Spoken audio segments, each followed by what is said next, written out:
Good evening, everybody, and welcome to Carving It Up Live right here on Twitter, as well as the Carving It Up YouTube channel and the Grid Network YouTube channel. As always, I'm Bryson Carver, and man, I'm excited to be back in the fold, back in this chair, back talking about sports as well as other hosts, a whole other range of issues. And I got to say, I asked the question of my audience: anything happen while I was gone? Did I miss something? Because it seemed like everybody's been talk about a lot of things the last few days in sports, out of sports, in video games. I just got College Football 25. There you go. I'm not going to lie. It is maybe the greatest video game I've ever played in my 21 years on this planet. And I think my life is forever changed for it. So listen, shout out to EA Sports, College Football 2025 or College Football 25. Fantastic game.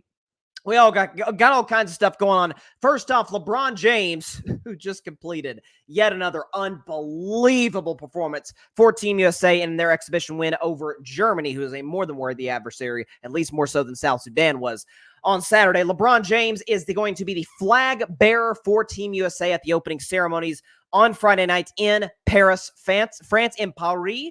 So LeBron, forget my French, by the way, that was bad. But LeBron's a flag bearer. I'll explain to you why exactly he was a flag bearer, really what it means for LeBron and really for the Team USA basketball team as a whole. John Harbaugh just called Lamar Jackson, I'm not kidding when I say this, he just said, Lamar Jackson can be the greatest quarterback who ever played the game. As absurd as that sounds, the data we're going to put in front of you, the audience, is going to make it all the more of an absurd claim as it already sounds on the surface. Aaron Rodgers and the Jets, more drama, more chaos, potential, flirtations between Rodgers and his old buddy Davante Adams, who's stuck in Vegas with the Raiders. Could they link back up with the Jets? Could we see some sort of training camp, preseason, midseason trade? I'll discuss why that does not move the needle whatsoever for the Jets. Discuss that in about 30 to 45 minutes from now.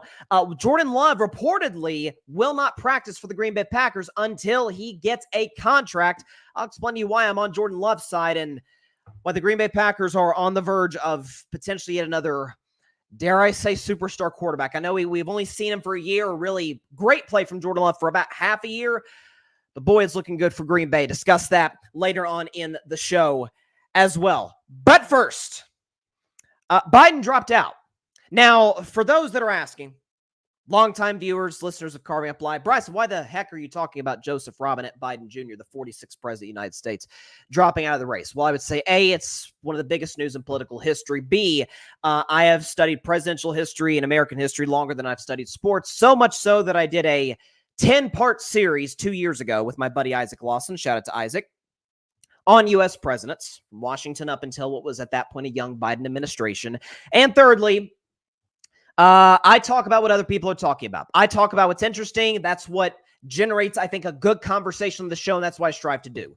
Joe Biden dropped out yesterday out of the presidential race. He did so on Twitter. I actually found out, ironically, through Shams Charania, which I find absolutely hilarious, that the top, and listen, Shams and Woj have been battling out for a while. Shams has officially won the battle, okay? Shams, broke the news, or was one of the first to break the news that President Biden's dropping out of the race. But he put out a statement talking about how it's been an honor serving the country the last 4 years, but he's going to step aside for a new generation of Democrat leaders. And he went on to shortly after endorse Vice President Kamala Harris to be the next president of the United States. So more on Kamala Harris in about 5 minutes or so.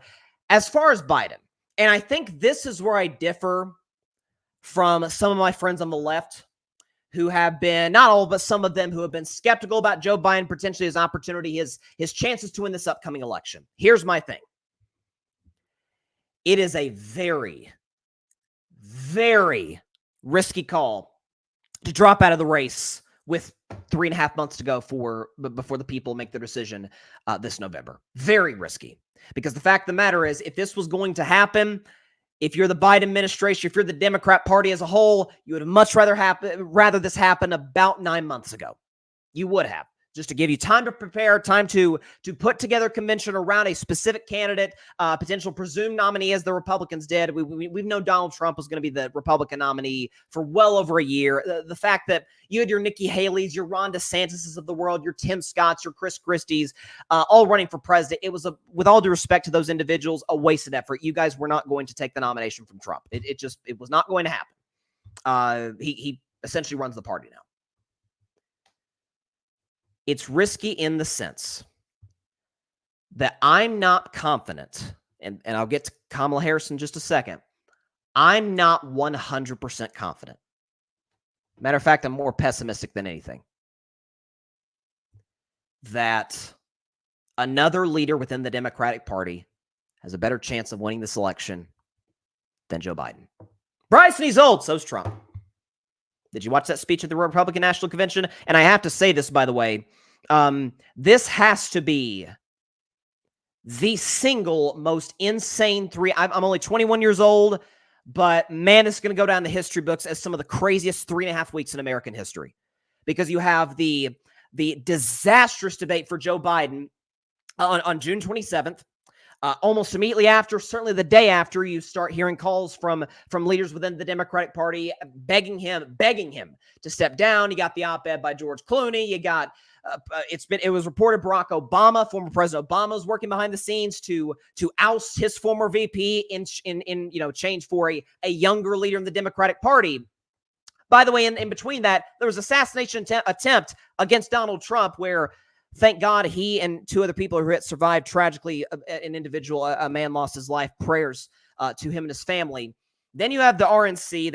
He chooses J.D. Vance, who's nowhere near a moderate Republican. You would think Trump would try and win the middle-of-the-road voters, the independents like myself. Not that I'd ever vote for Trump, by the way, but you would assume that you would try and win some of those middle-of-the-road candidates. Vance is chosen. Trump gives a speech. He steps into a situation where, if Trump stays on script, sticks to the quote-unquote unifying message that not just Republican leaders are talking about, the whole media.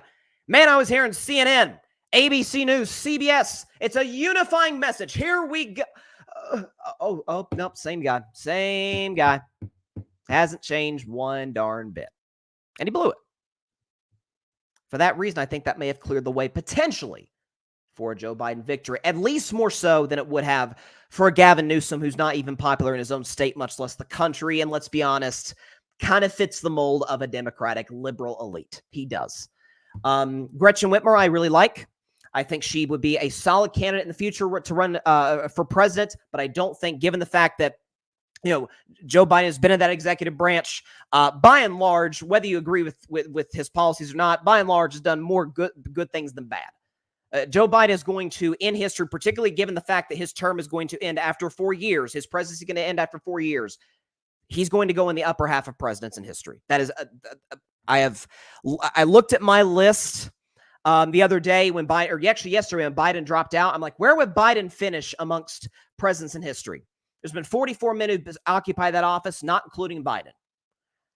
At 22, I had William Howard Taft.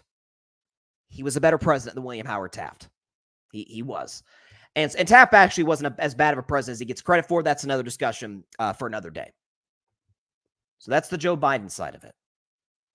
For Kamala Harris, who I had concerns, or at least you would have concerns if you're somebody who leans left. Again, I've always said I'm an independent, lean left socially, lean right fiscally. You would have concerns if Joe Biden steps down. Who the heck is it? Because now you have the potential, I heard it floated by Nancy Pelosi and others, hey, we could have an open convention in Chicago in a few weeks at the DNC. That would be an absolute... The Democrats have already hurt themselves in the last few weeks already as it pertains to the infighting, as it pertains to... For as flawed as the Republican Party is, gosh darn it, are they not unified behind Trump? I mean, it was you. Nikki Haley hates Trump. It is documented. She does not like the guy. Man, she was all in for him. All in for him.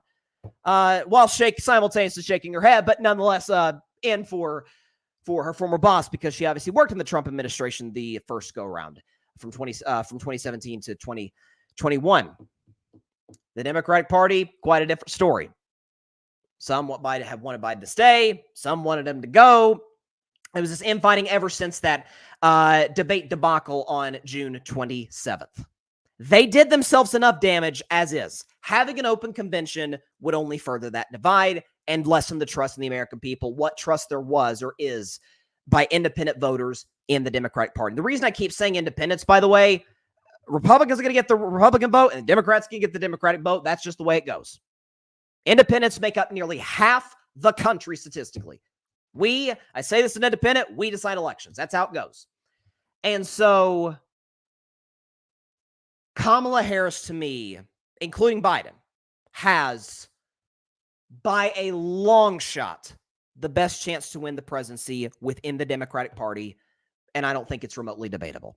Because if the question is about Joe Biden, come on, he's going to be 82 years old at the end of his term, easily the oldest president in American history. For the record, I'd prefer people above the age of, I don't want to sound ageist. I heard Bill Maher once said it's the last acceptable prejudice in America, and I agree. I hate ageism.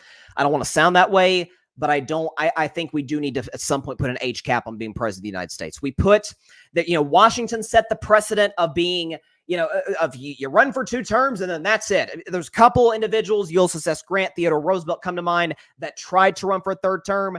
Although Theodore Roosevelt, that technically would have been a 2nd term, another story for another day. Until FDR literally broke the precedent, won his 3rd term in 1940, won a 4th term in 1944, passed away a month into his administration, and then they passed a law saying that, hey, you can only run for 2 terms as president. So we've done this before. I would be very surprised if after this election cycle we don't put like a 75 to 80-year-old something like age cap on being president. You can be too young to be president, under 35, you can be too old to be president. If the main question, the biggest question about Biden is age, done. That's over now. You don't have to worry. Kamala Harris is 59 years old. That is now off the table. And so you have that component. You have the fact that by and large, Joe Biden's policies have been as bipartisan, working with the other side. That's, I think, what was one of the major draws of him back in 2020 is his relationships, given that he's been in politics for 5 decades with leaders on the other side, your Mitch McConnells, your Lindsey Grahams, being able to work with Republicans to get legislation passed. It's an advantage he had that, quite frankly, Barack Obama didn't have, Bill Clinton didn't have. I'm not entirely sure George W. Bush had, and we know Donald Trump dang sure didn't. Well, in that administration with the bipartisan infrastructure bill, be it policies to combat gun violence, which you guys know that's one of my biggest issues by a mile. Getting other people on the other side to work on those issues, to agree on those issues, to compromise on those issues. Kamala Harris is in the same administration. And what I think is paramount for Kamala Harris is for her to not make the same mistake that Donald Trump made. Trump had an opportunity. Glenn Youngkin, governor of Virginia. I know Nikki Haley was floated. I doubted he was going to pick Haley after the back and forth when she was running for president herself. But a more moderate, middle-of-the-road appeal to the majority of the country that calls themselves independent, or I shouldn't say, the more independents call them, the majority of voters in this country, you have more independents than you have Democrats or you have Republicans, is what I'm trying to say. Instead, Trump chose J.D. Vance, who is objectively on about as far right in the spectrum as you could possibly imagine. Kamala Harris herself would be arguably the most liberal president we've ever had in history. I would say FDR probably exceeds her, but you can make that case. She now has to choose a middle-of-the-road vice presidential candidate. I think Josh Shapiro would be a phenomenal choice for her. I think you're talking about a governor, so he has experience from, in terms of running a state, running a key battleground state, Pennsylvania, which we know Democrats have to win. You lose Pennsylvania, you're done. I think Trump actually won Pennsylvania over Hillary Clinton back in 2016, and we know how that election went. So, that's choosing a governor who's a middle-of-the-road candidate from a key battleground state that Democrats are not guaranteed to win. So picking Gavin Newsom makes no sense. It's 2 people from the West Coast. It puts up a bad image to voters like, well, there's your, West Coast elite. It would put off that sort of vibe. You could pick, Mark Kelly from Arizona wouldn't be a bad choice. I think Josh Shapiro, I'm going to put this out there, I think would be the best choice for Kamala Harris to be president. But the fact of the matter is this. Biden stepping down is risky this late in the game. You would have much rather he did it 9 months ago if he were going to do it at all. That said, if Kamala Harris is the nominee, Dems got a pretty good shot, in my view. If they don't choose Kamala Harris, they're signing their death warrant. Simple as that. Not from literal sense, because we know how political rhetoric is. I don't want to imply anything at all, because we know when some people say stuff, it can be quite dangerous. But what I'm saying by that is I think essentially concede the election to Donald Trump in November. It's that simple. And so, listen, again, I'm talking about this on a show that focuses primarily on sports, again, for 3 reasons. Number one, I've been studying presidential history over the course of the last decade, longer than I have pro or college sports.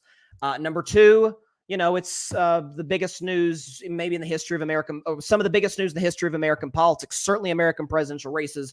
Number three, I'm in the business of talking about what's interesting. This is interesting. I'm talking about it. That's simple.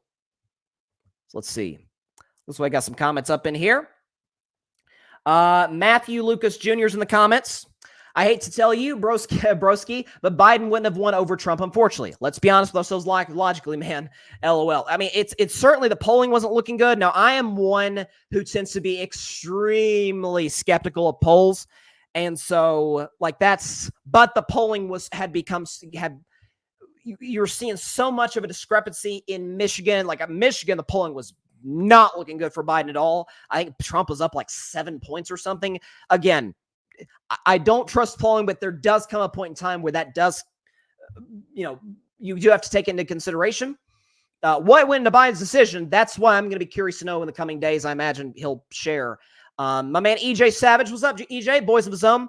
The DNC wouldn't have let anyone else get the nomination except Biden until after he humiliated himself. The DNC doesn't care what the actual people think. It's the super delegates. There's a lot of truth to that statement, EJ. Matthew, I feel like the only people who can give idiotic orange man Trump trouble is Kamala or Hillary. That's honestly it, man. LOL. Listen, they tried the Hillary thing. And to me, I've said this before, Hillary Clinton's fatal flaw, and she kind of did the same thing in 2008 when she looked like she was going to get the Democratic nomination for president, running a campaign as if she already won. To use a sports analogy, Cowboys fans will know this reference. She Leon Letted. The 08 and 2016. Remember Leon Lett back in the day? I wasn't there, but I've seen the highlight tape. Leon Lett for the Cowboys. They're blowing out the Bills in the Super Bowl. And Leon Lett picks up a fumble. He's running. Big man's going to score a touchdown. And he looks at himself and he slows down. He's running the Jumbotron and the Bills player comes in, punches the ball out, and he blows a touchdown opportunity. So that's kind of what Hillary did. She ran as if she had already beaten Barack Obama. She, of course, did not. And she ran as if she had already beaten Trump. Of course, she did not as well. And there were other just bad errors that her and her campaign caused themselves in 2016. There were some issues with her and Bernie Sanders' campaign that hurt her very bad in that election and cleared the way for former President Trump to win that. So there you go. Patrick Brown, welcome back. Shout out to Patrick. Love you, man. Appreciate it. Matthew, Hillary Clinton should have won last time too. Revenge for 2016. Potentially, we'll see. EJ, it's Harris or else they don't get to keep the money from the Biden camp. Pretty sure the DNC has already accepted defeat, not running a legit candidate. Are you talking about Harris or are you talking about just anybody they run? Because my thing is, again, the key, and I cannot emphasize this enough, the absolute key for her, she has to pick a moderate Democrat. Has to. And preferably from a key battleground state. Like the Dems have to win Pennsylvania, full stop. But also, too, I think and Matthew says he's an independent, too. Shout out to Matthew. Listen, there's more independence than we get credit for. And so, definitely want to give us all some shine up in here. But I think because you're seeing the funding for her campaign is off the charts right now. And I think the key thing that is going to help her tremendously come November and in the months leading up to it is the fact that she appeals to about as key a demographic as the Democrats have had to have in order to win elections, and that's black women.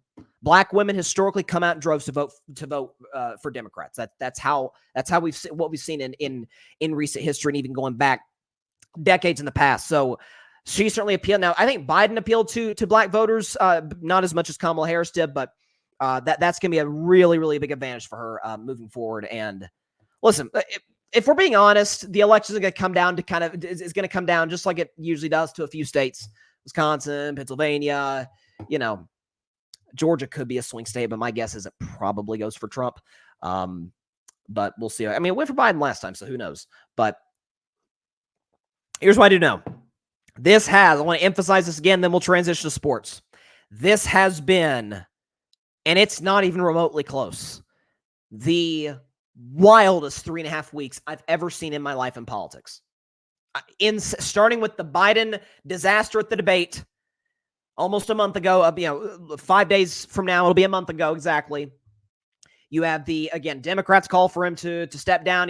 He campaigns his behind off to the point where he literally gets COVID. President Trump, there's an attempt on his inches away from, Lord forbid, taking the former president's life.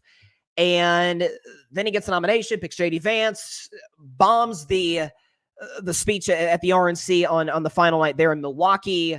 Then Biden steps down. It has been they will write about this in history books in the future, ladies and gentlemen.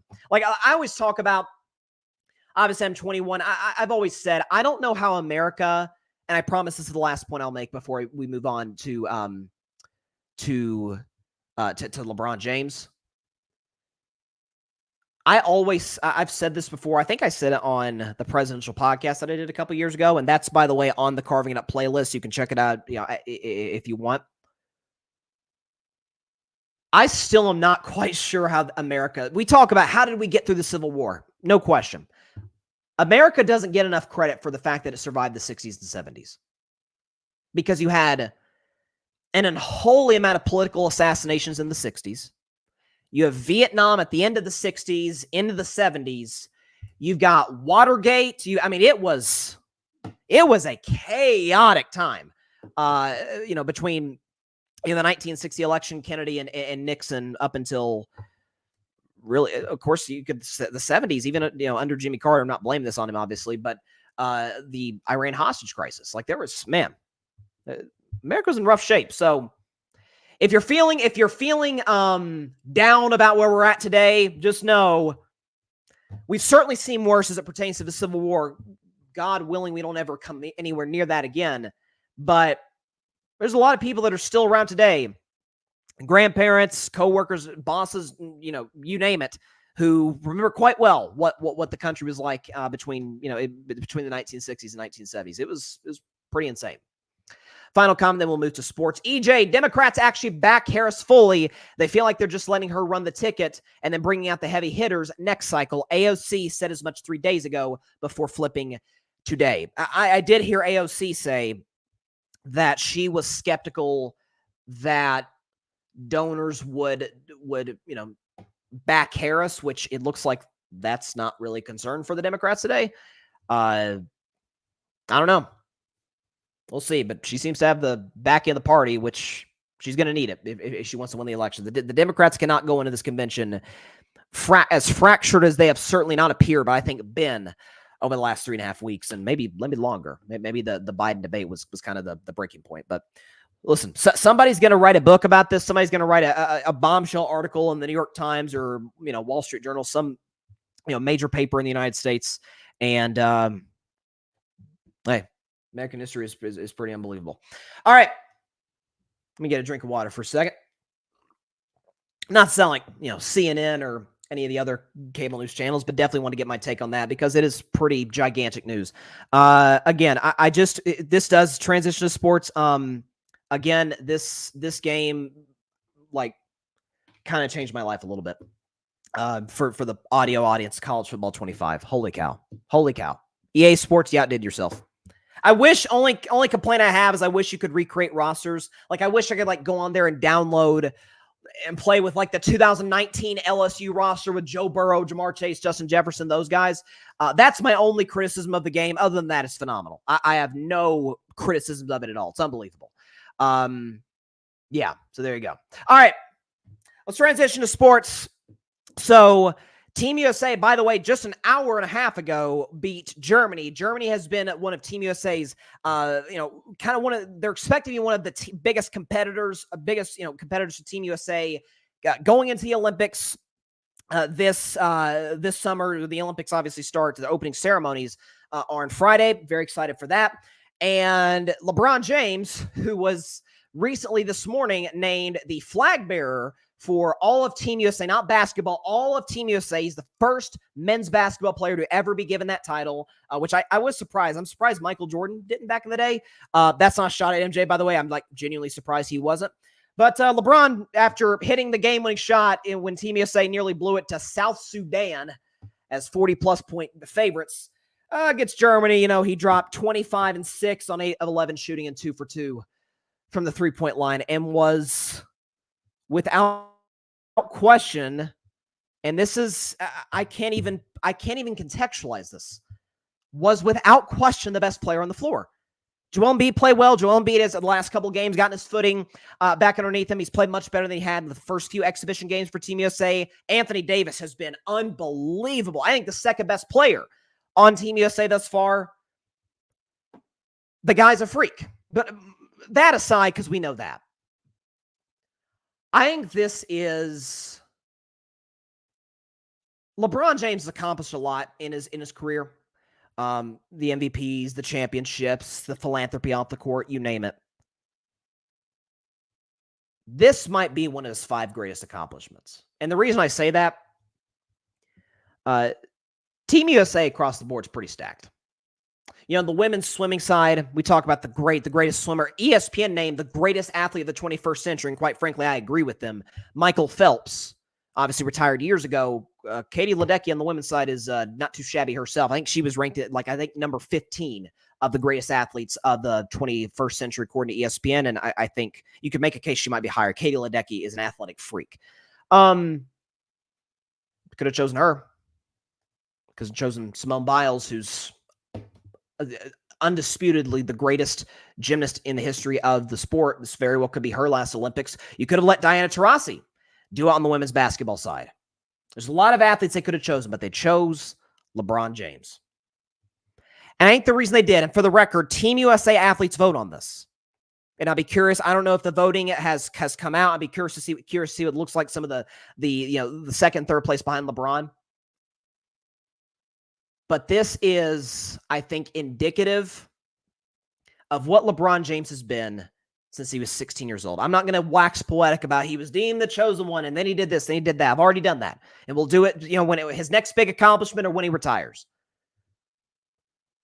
But LeBron has been asked to carry a sizable mantle since he was a teenager. Isn't it fitting that in his last Olympics, all the great athletes that this great country called the United States of America is going to send to Paris, France this week, isn't it fitting that the flag bearer probably of American sports for the last 21 years is going to be the flag bearer at the Olympics? I think they're going to do like a boat ceremony, which personally I like the arena thing that they do better, but that's just a personal thing. But the boat thing I'm sure will be cool as well. Floating across France. That, to me, signifies what LeBron James has been from the jump. Is a guy who, since he was a teenager, not only wasn't scared of the moment, embracing the chosen one. He got the chosen one tatted on his back. I could be wrong on this, but I think before he played a game. So, ESPN Sports Illustrated said, "You're the chosen one." Yep, I agree. I'm the chosen. I'm going to embrace that. I'm going to wear Michael Jordan's number. I'm going to do the chalk toss ceremony and ritual before games. And GOAT debate aside, LeBron's chalk toss, I think, is more notable than Michael's. We recognize that for LeBron more than Michael. He has said in the past, I am chasing the ghost in Chicago. Has never hid from it. Along the way. And we talk about part of, to me, what I think LeBron James is the greatest player ever. Again, we can have that discussion another day. But part of, to me, what adds to my assessment of LeBron in that context, LeBron has always been, his stats show it, the way he plays the game shows it. And off the court, it shows. LeBron is a giver. The school in Akron, Ohio, I Promise School, the decision, the controversial decision. He went to oh my God, he ditched Cleveland and donated millions of dollars to the Boys and Girls Club. It wasn't as bad as, maybe you initially thought it was when he made that call back in 2010 to take his talents to South Beach. LeBron James is a giver. He has been criticized. Take the last shot. Yeah, I'm doubled. There's a shooter wide up in the court. I got Dwayne Wade over here. Chris Bosh and Kyrie Irving. He's my teammate. He's pretty good. Maybe I should give him a shot if he's open and I'm not. Like crazy me. Michael Jordan did that in the 1993 finals and the 1997 finals to John Paxson, Steve Kerr. But he's always been a giver. Team USA. Men's basketball was polled. Who's the best player on the team? LeBron James won.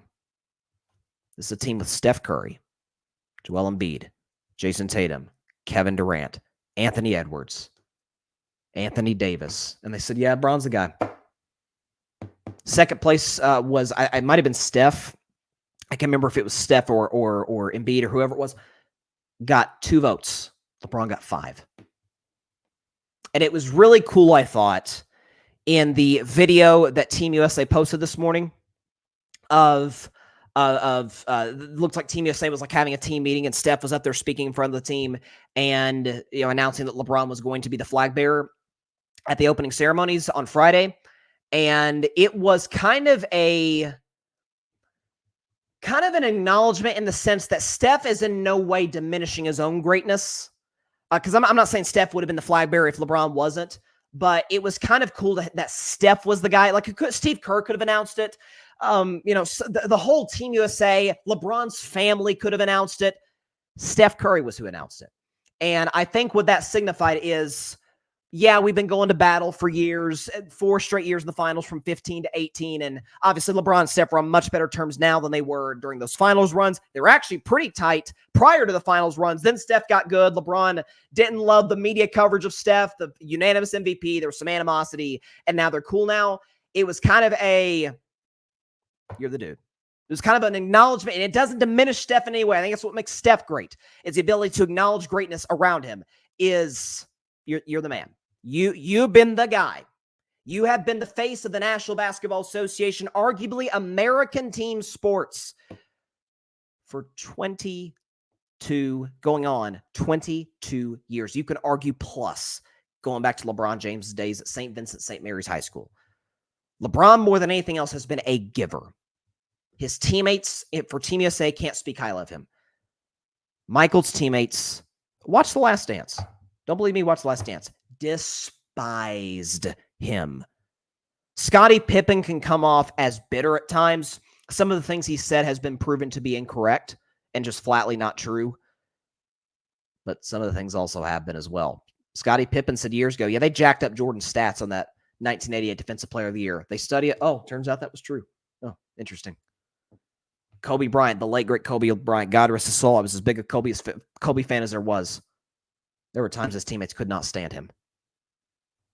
Shaq was at times be difficult with Kobe, with others. Shaq, was moody at times. We could talk about Kareem Abdul-Jabbar just wasn't necessarily a natural leader, was kind of aloof. LeBron is a giver. LeBron is, how can I make you better? Kyrie Irving got to the finals with Luka. It was by far his worst final performance of his career. With LeBron James, he had maybe the biggest shot in NBA history. We talk about other players. Dwayne Wade's got 2 more rings because of LeBron James. Chris Bosh got 2 rings because of LeBron James. Anthony Davis went from great player who, can we really build around him? No, we don't have to. We're going to make him the number 2 to LeBron in Los Angeles, which he still is. And that's not diminished on AD, because AD's still great. AD's still if he's not a top 10 player, he's a top 12 player. I've said this. I have not moved off this position for 5 years. LeBron's still the best player in the Lakers. And I did my top 10 right before I went on break. I did my top 10 players in the NBA. I had LeBron 6th, and among American players, I had him below Steph and Tatum. I'm going to have to revise it. He's definitely above Tatum. He's the oldest player in the league. Is LeBron the best American player still on a team that's got Steph, Durant, Tatum, Booker, Embiid, Anthony Davis, Anthony Edwards. I mean, this is what we are seeing is the guy's catching one-handed lobs. First play of the game against Germany, he does, I call it the rockabye baby dunk, like the rockabye baby reverse dunk. First play of the game out in transition on a fast break. I mean, come on. The guy, listen, I tweeted this today. If I hate conspiracy theories, I hate them. But if some guy were to come up to me and say, hey, Bryson, listen to this one. LeBron James was built in a laboratory in Akron, Ohio. I'd listen. What this guy's doing doesn't make sense on the floor. It's unbelievable. And the fact that he's a flag bearer, I think, is for the flag bearer for Team USA, I think is, and by the way, first men's basketball player to ever do that. I think was it Don Staley and somebody else? I'm forgetting who it was. It wasn't, was it Taurasi? I don't think it was Taurasi. I know Don Staley did. The Don Staley, obviously, the great coach for South Carolina now, and a great Olympian herself. Only basketball players to be the flag bearers for Team USA.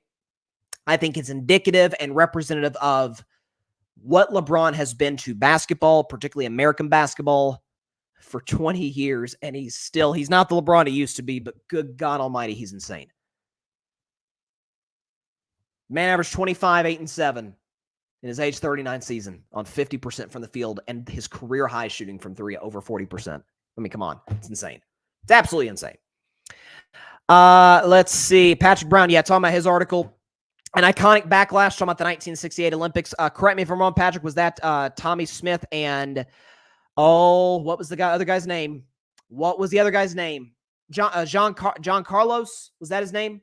When they raised the fist on the podium during, obviously, an insane time of racism going on in America as it pertains to, obviously, segregation. There was still, Dr. King was assassinated not long after that. Yeah, definitely check out Patrick's articles. Yeah, Patrick Brown. Yes. Warner Brothers will match the TV deal to keep Inside the NBA at TNT. Your thoughts on this? My thoughts, listen, I haven't read that Inside the NBA is 100% going to stay. I don't know what this means for, I assume it does. I don't know what it means for Charles Barkley, who said during the finals that he's going to retire. But, and listen, the show won't be the same if Chuck's not there, because the fact of the matter is the guy's kind of what makes that show. But yeah, there you go. And this is according to Legion Hoops. TNT will match Amazon's $1.8 billion NBA media package bid. The NBA must now decide which network to move forward with. So it looks like we're dealing with some connection issues. Make sure we're good. So that sounds to me like it's okay. It's either Amazon or it's TNT. NBA, Commissioner Silver, do right by the American public. Inside the NBA, they've literally studied this. Literally impacts ratings of games. Just to see what those four guys say. And we know it's obviously the greatest sports show by far. PTI, respect to them.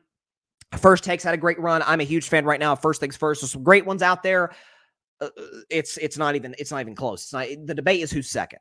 And man, NBA, if these two networks matched it, you know where to go. Listen, Amazon's already got the NFL. Bezos is doing fine. He's doing fine. Okay? Just want to put that out there. Patrick, Ray Allen got another ring with LeBron as well, the biggest shot that cemented his Hall of Fame career in 2013 versus the Spurs. Again, I personally think that's the clutchest shot ever hit just because of the circumstances. You're in an elimination game. You're down 3, and just it's absolutely ripped that shot. I mean, did not even touch the rim. It was beautiful. Absolutely beautiful. Yeah, that was a great series too with San Antonio.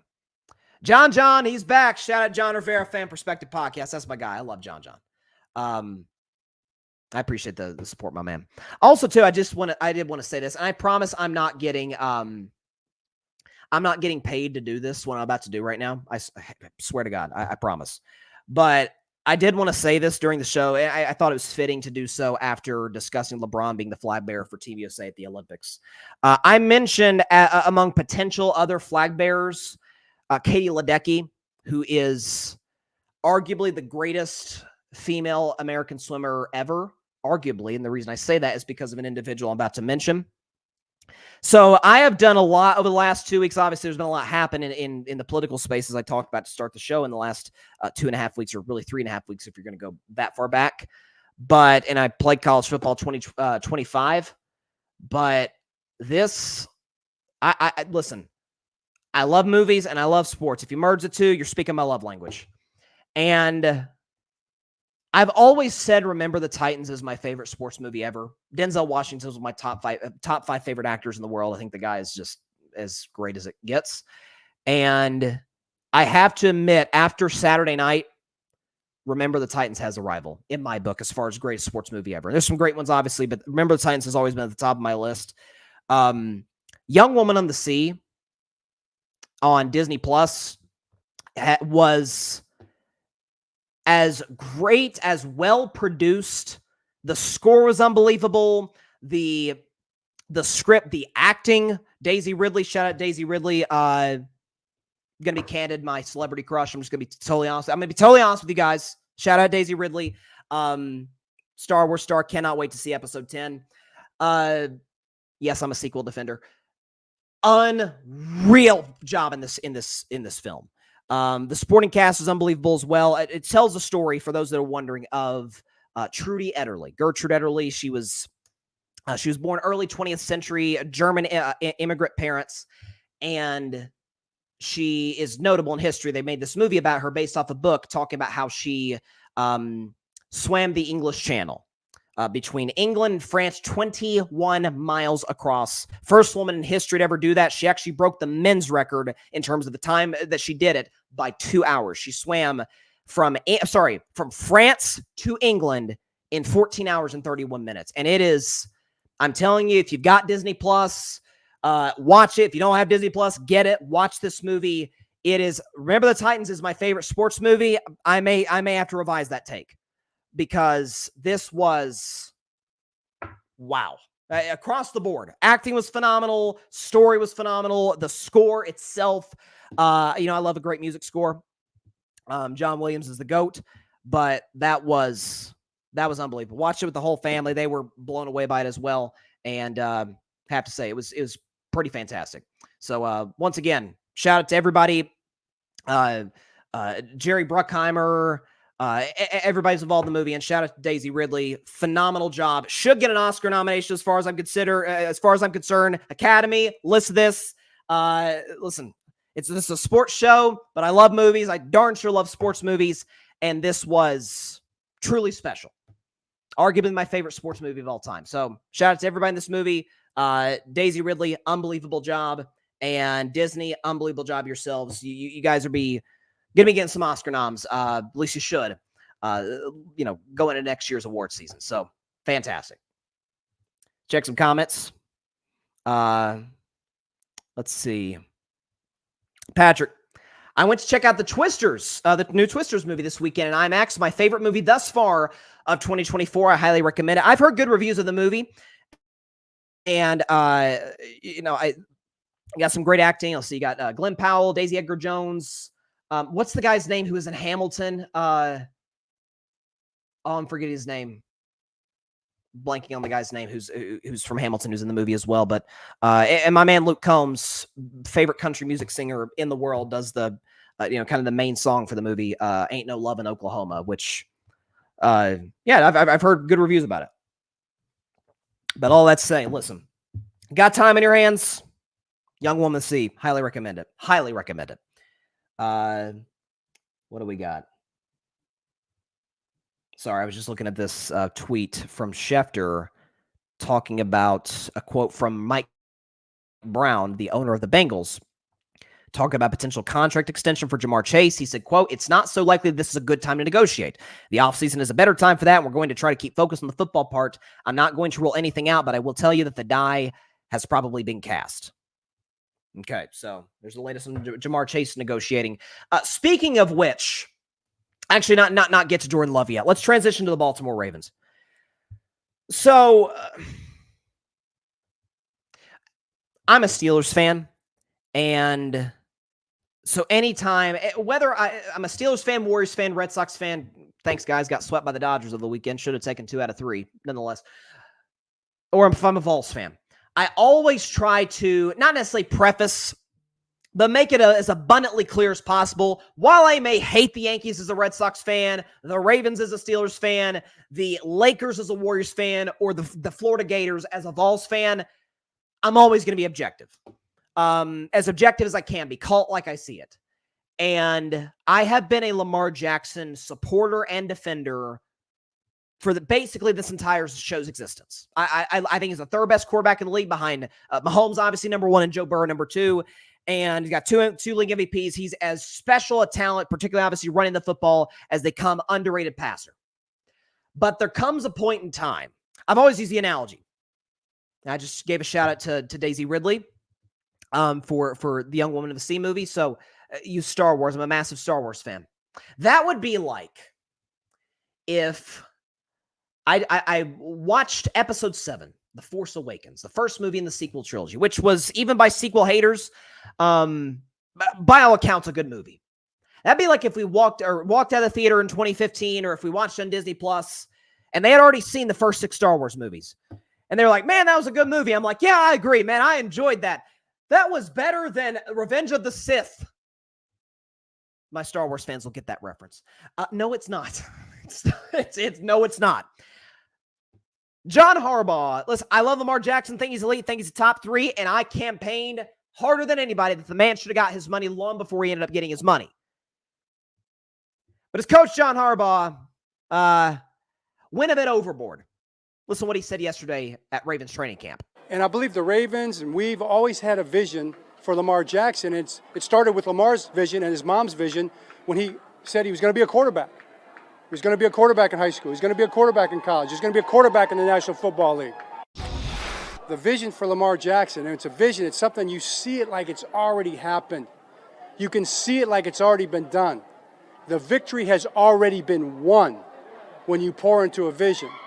And the vision that we have together is that Lamar Jackson is going to become and be known and be recognized as the greatest quarterback ever to play in the history of the National Football League.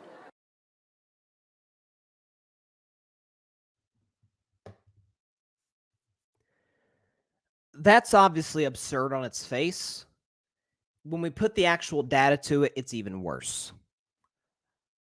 I want to reemphasize this again. Lamar Jackson, in my mind, is the third best quarterback in football behind Mahomes and Burrow. He does certain things from an athletic standpoint that most people in the history of the game cannot do. Michael Vick could probably do some of it. Cam Newton, Steve Young could do some. It's a short list. But the one knock on Lamar Jackson that I conceded after the AFC Championship game lost to Kansas City, that at this point with him, it's going to be, I'll believe it when I see it, which is on Lamar's playoff success. So we could show you his playoff numbers. All stats provided by our friends at StatMuse. All graphics provided by my man Alfred Parsard Jr. This is Lamar Jackson in the postseason. 309 total yards. That includes passing and rushing. 9 total touchdowns, 9 total turnovers. He completes barely over 50% of his passes, 56.6. Has a passer rating right smack dab in the middle of average at 75.7. He has 2 wins. He has 4 losses. Lamar Jackson, simply put, is not very good in the playoffs. Also, too, and Nick Wright pointed this out on FS1, and shout out to him. In Lamar's 4 playoff losses in 2018, 2019, 2020, and 2023, his 4 losses in those seasons in the playoffs, the Ravens' output in terms of points scored in all 4 of their playoff losses with Lamar, every time, all 4 years, was the lowest points they scored all season. So we've criticized guys in the past for not performing the playoffs. It's a different level with Lamar Jackson. He's had his moments. The game against Houston years ago when he went on the road to Tennessee. Now that was during the COVID year, so limited capacity, stadium, but still meeting what was a very good Tennessee Titans team at the time. But Lamar, simply put, by and large, if you look at this entire scope of this 6-game playoff career, is not very good. And the first 6 years of his career, because John Harbaugh says, hey, Lamar Jackson can be the greatest quarterback to ever play the game. I think the greatest quarterback ever is Tom Brady. I think as much as Mahomes is gaining, he's got a ways to go. Tom's the GOAT right now as we sit here today. but I think Mahomes is number 2. I said if I'm going into Super Bowl week a season ago, I said that if he wins this game, wins Super Bowl MVP, he passes Peyton for 3rd all time. That after I saw how he won the game, saw how he performed in the 4th quarter and overtime, I'm like, screw it. He's ahead of Montana. Montana cannot do the things that this dude can do from just an arm angle standpoint, the whole bit. And by the way, Mahomes is one of the smartest quarterbacks at the line of scrimmage I've ever seen in my life. So those are the 2 guys. Brady's done. Mahomes is... We'll see what he puts up when his career is all said and done. My guess is it'll be a spirited debate, Jordan LeBron-esque, by the time Mahomes is done when it comes to the GOAT argument in the game of football, particularly the quarterback position, obviously.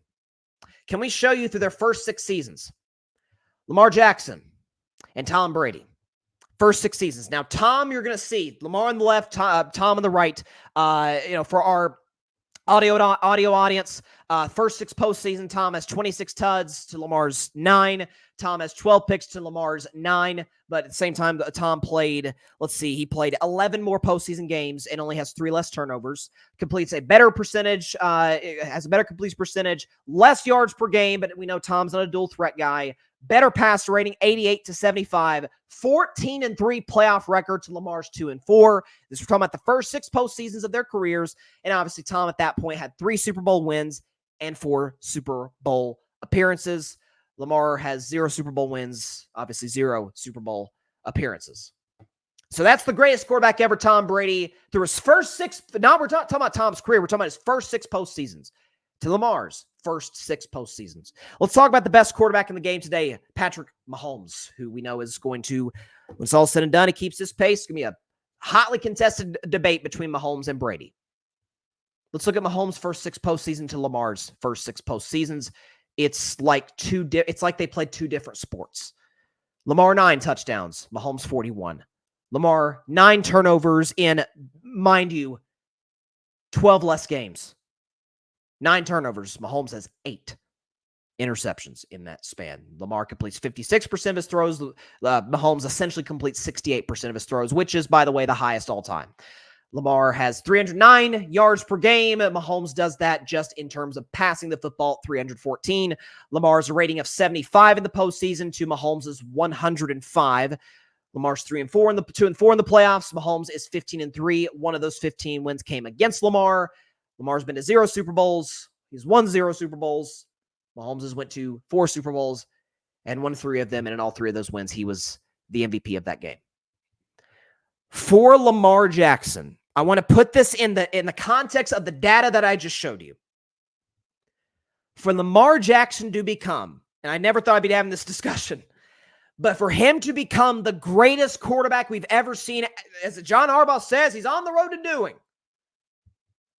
Lamar's 27 today. He'll be 28 by season's end.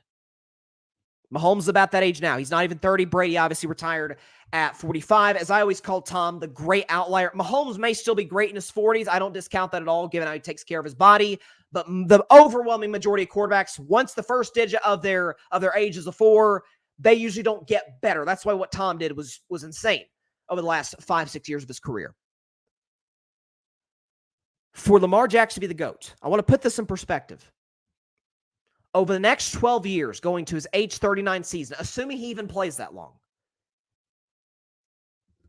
he's going to have to win at least 5 Super Bowl titles, because he's got to at least surpass Montana in terms of Super Bowl rings, just to get to 3rd all-time behind who I believe Brady won Mahomes to. 5 Super Bowl titles in 12 years. Ladies and gentlemen, boys and girls, it's never happened in NFL history. Never happened in NFL history. And it, to me, signifies, like, we hear these discussions in the world of sports, like, oh, this guy could be. Do we realize when we talk about the greatest ever, do we understand how hard that is? Do we understand how transformative an athlete has to be? Michael Phelps, Serena Williams, Simone Biles, LeBron James, Michael Jordan, Tom Brady, Patrick Mahomes. That's not to say Lamar isn't great. Listen, we could do a whole show about some of the greatest athletes in the world, and none of them will be in the conversation for greatest ever.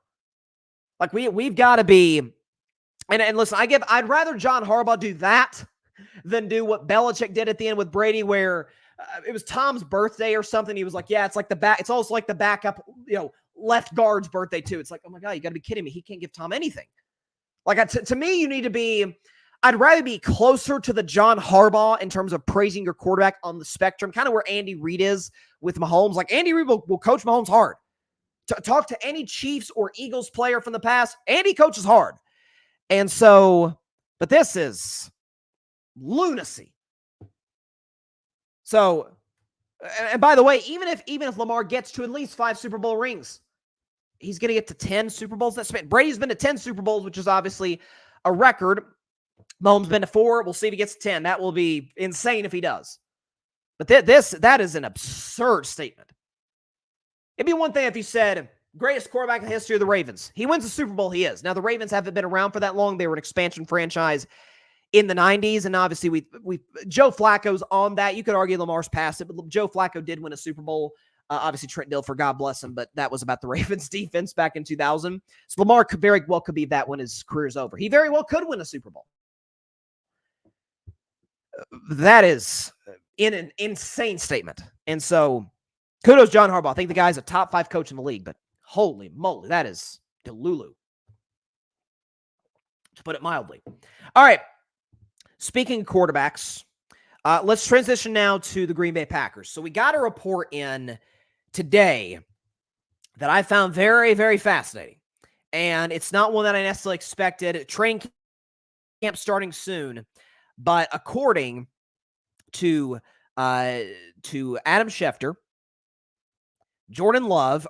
Schefter via Brian Gutekunst, who's the GM of the Packers, Jordan Love, Green Bay quarterback, will not practice until the two sides can get done the contract extension that they've been working on. So first of all, that last part to me is the key, and sources have told Schefter and others at ESPN, like, the deal's close.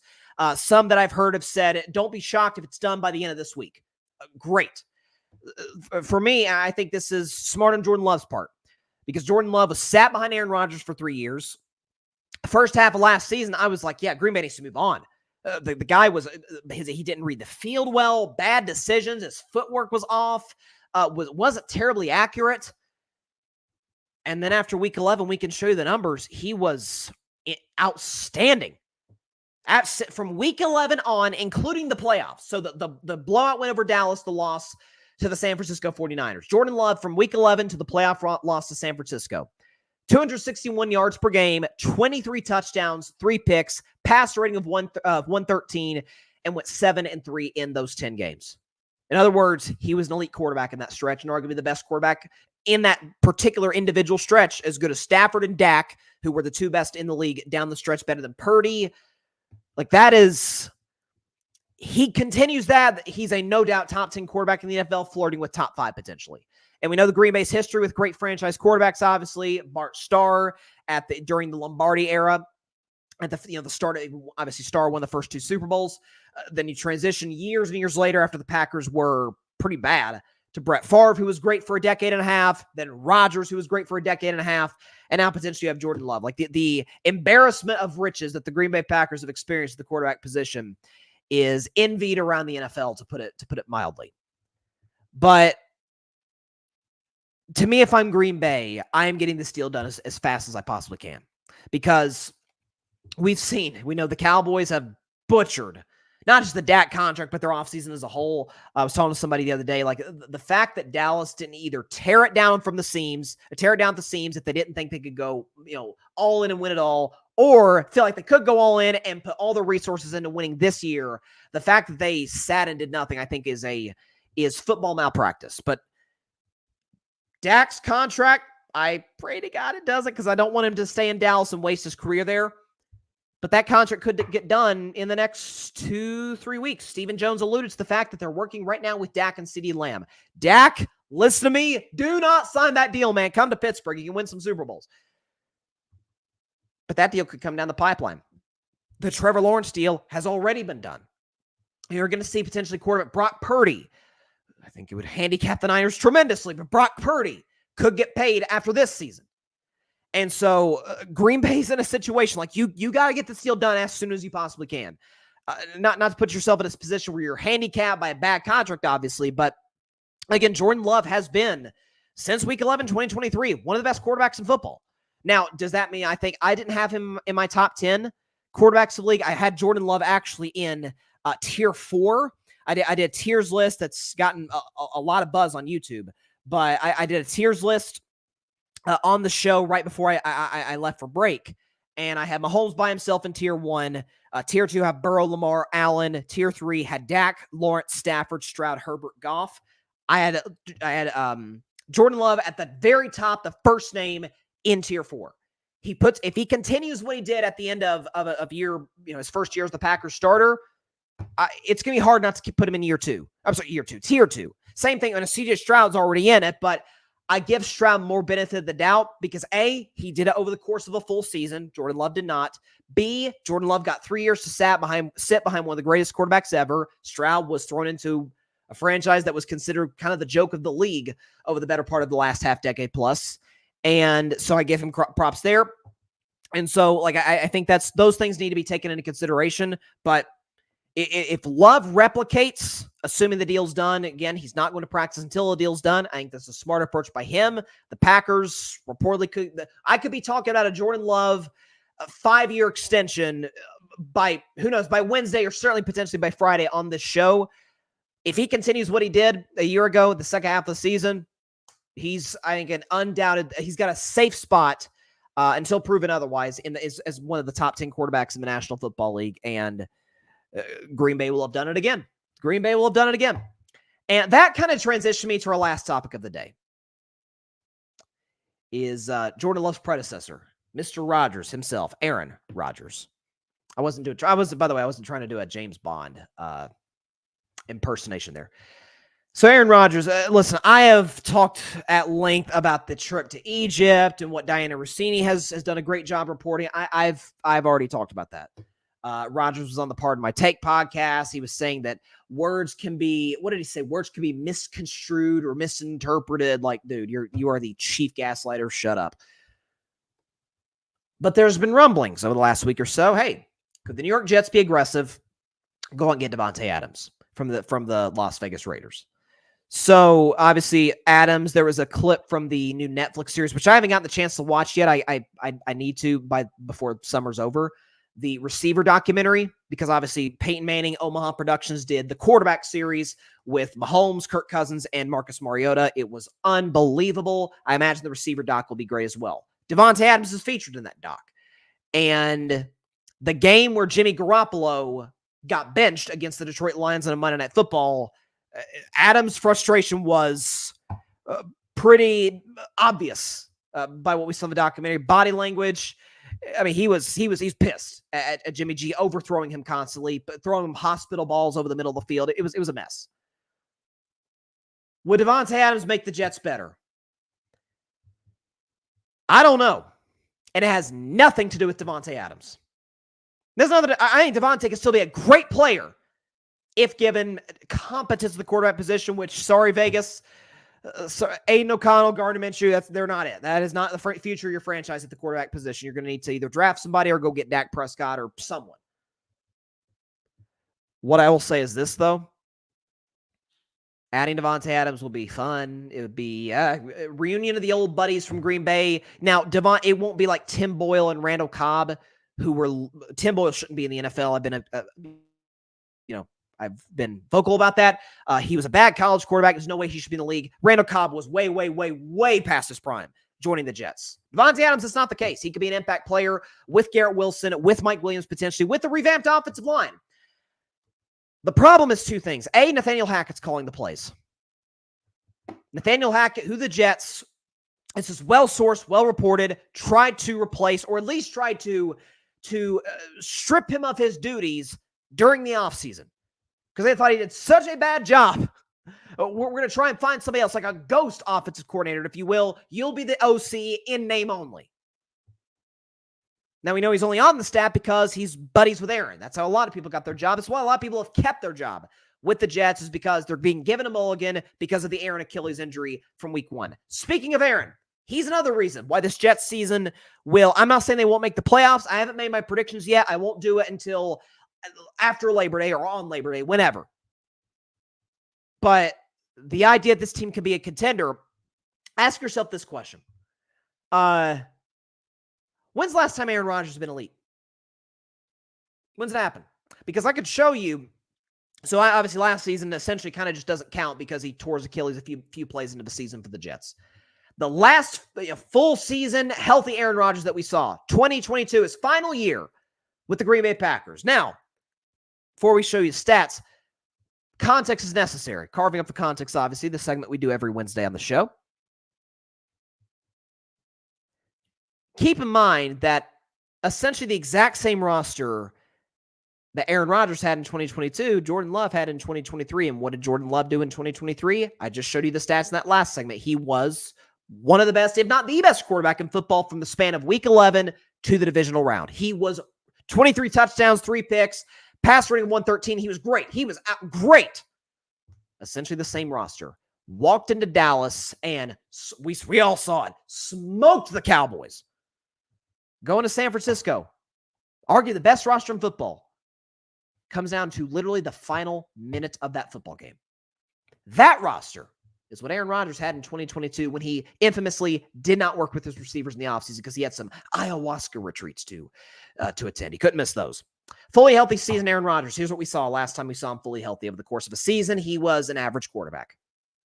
He was 19th in pass yards per game, 15th in touchdown to interception ratio, 20th in completion percentage, 23rd in yards per pass, and 16th, right smack dab in the middle. In passer rating, you see that little note there at the bottom.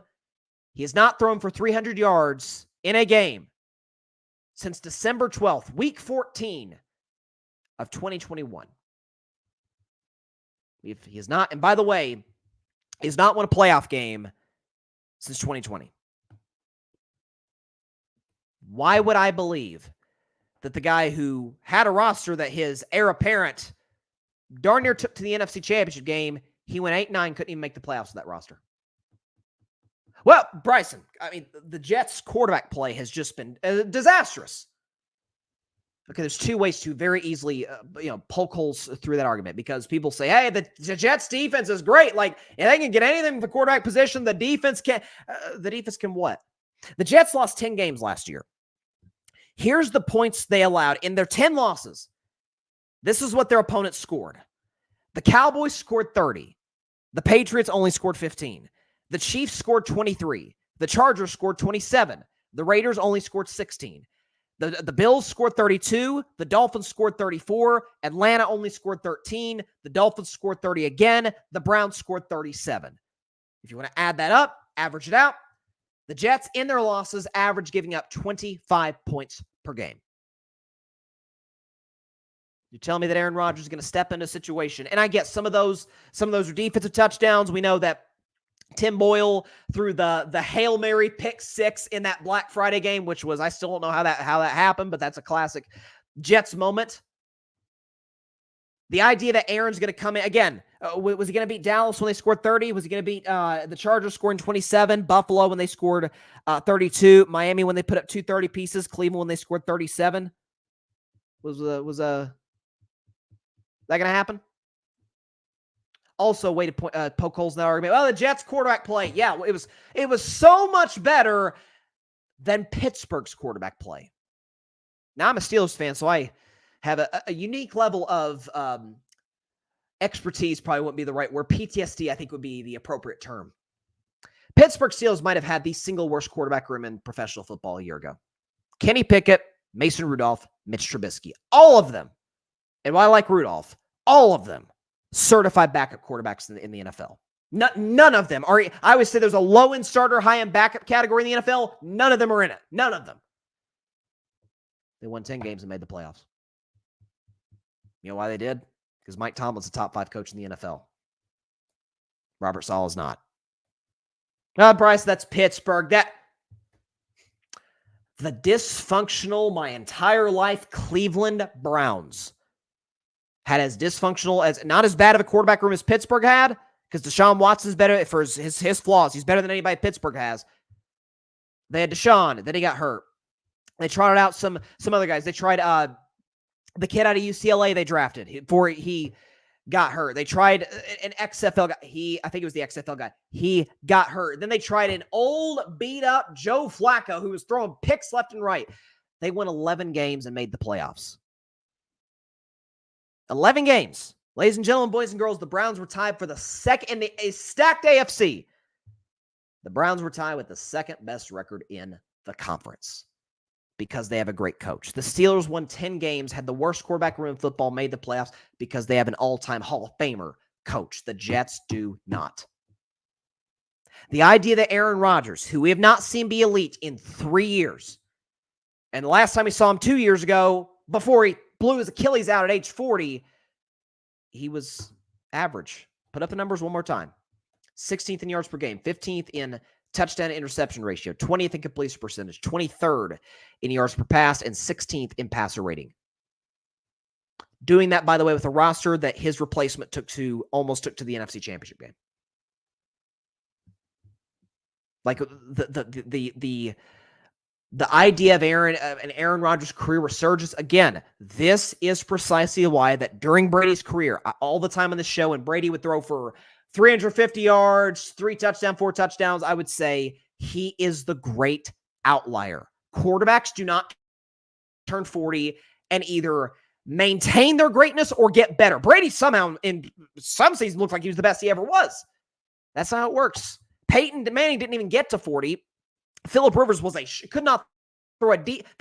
Phillip Rivers was so bad at throwing deep balls, they had to get his backup in to throw Hail Marys for him. It was that bad in Indianapolis. You had guys like Drew Brees, who had toward the end of his career had some good seasons. 2018 he was good, but by the end of his career was shot. Arm was non-existent. Quarterbacks don't get better when the first digit of their name or first digit of their age is a 4. The idea that Aaron's going to come back and be this resurgent, he's not. What if Davante Adams, the offensive coordinator, doesn't know what the heck he's doing? He doesn't. They tried to replace him this offseason. I don't know if the Jets will make the playoffs. I'm skeptical at best.